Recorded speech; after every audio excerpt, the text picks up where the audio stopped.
Thanks for joining us. I'm Paula Eben with a WBZ News update. Our top stories: Governor Healey is touring areas damaged during last night's heavy storms. Leominster and North Attleboro were hit hard. Roads completely washed out and many homeowners rescued from flooded areas. Right now, Hoppin Hill Avenue between Oak Knoll Drive to Allen Avenue remain closed. Crews are out working to make repairs. Drivers have been asked to avoid the area if possible. Polls are open across Boston today as a preliminary election is being held for the city council.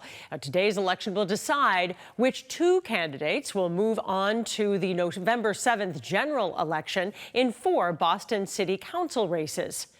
School bus service is now suspended for all charter schools in Manchester, New Hampshire because of overcrowding. We first told you about this story on Friday. This video shows a bus so overcrowded, students were forced to sit in the aisle of the bus. The superintendent says one of the city's bus companies does not have enough drivers to cover their routes, so the district is suspending service to the charter schools in order to ease the workload. Let's get a check on the rainy forecast with meteorologist Zach Green. Tuesday giving us a little breath after what was downpours, thunderstorms, really intense rain yesterday. And now we're starting to see some isolated showers pop up in the exact locations that we do not need it. Northern Worcester County, Leominster specifically, right along the Route 2 corridor. And we see it sort of moving up into pockets of the Monadnock region, southern New Hampshire. These are the areas that saw the highest tallies on Monday afternoon. Over 10 inches of rain was recorded. So any additional showers on top of that is obviously going to lead to massive headaches. And we may get some intermittent chances from now through the end of the day. No downpour potential, but again, it is going to lead to more headaches as we go into the evening commute. For after school plans, we may be able to squeeze out practices. Obviously, the fields, they're completely waterlogged. We have been day in and day out of these thunderstorms in the exact same pattern.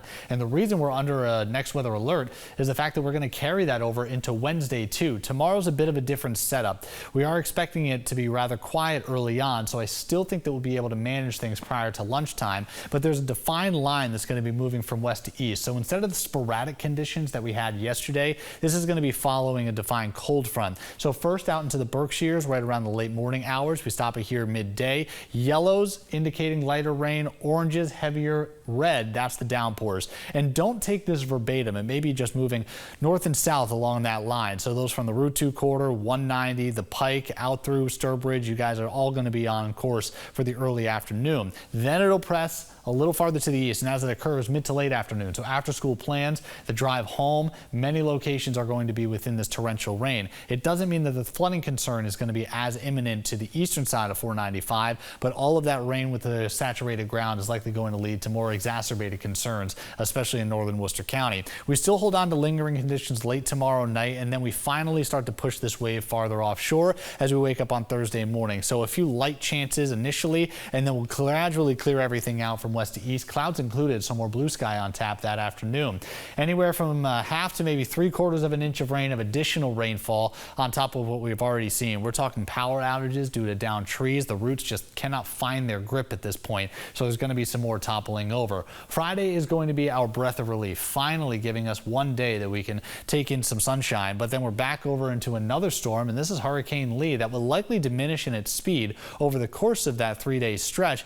And by the time the upcoming weekend rolls around, it has a chance of approaching us here in southern New England. The biggest effects obviously to the coastline as they're going to be closer to this system. We still have about a 30 to maybe 40% chance of some damaging winds. Larger swells are imminent. So what we do know as of now is beach erosion, and there are definitely going to be some rip current concerns. I know this is enticing for our surfers. You do not want to be wading in the water with this system. It is something that we need to take seriously. Should be reserved to Saturday if it does have any effect on us. By Sunday, it wants to move out of our way, back in the blue sky, and hopefully by early next week, we're back under a calmer fall pattern. I'm Paula Eben. This has been a WBZ News Update.